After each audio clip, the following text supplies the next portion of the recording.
Welcome back to Learning with a Difference. Today's news headlines for school morning assembly. News from India.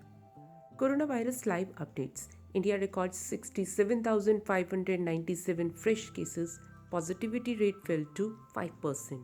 Delhi has witnessed a heavy rainfall in several parts in the early hours of Wednesday. On last day of campaigns for UP polls phase 1, leaders gave a final push. People will vote for 58 seats spread across 11 districts. Lata Mangeshkar's legacy lives on at Superfans Museum in UP. PM Modi, President Kovind condole army deaths in Arunachal avalanche. And now some international news beyond tragic. WHO says as world records 5 lakh deaths since Omicron.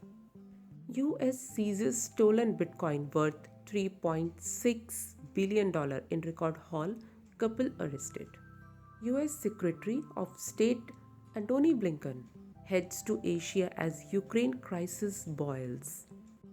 US Air Force ordered to pay over $230 million in 2017 Texas church shooting. US firm wins NASA contract to bring Mars samples back to Earth. Chinese scientists say they have developed a new coronavirus test that is accurate as a PCR lab test but gives results within 4 minutes. And now some sports news. Ridhiman Saha opts out of Bengal's Ranji Trophy campaign.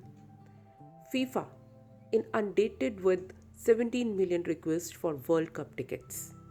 Barcelona CEO Ferran Reverte resigns amid sponsorship talks with Spotify.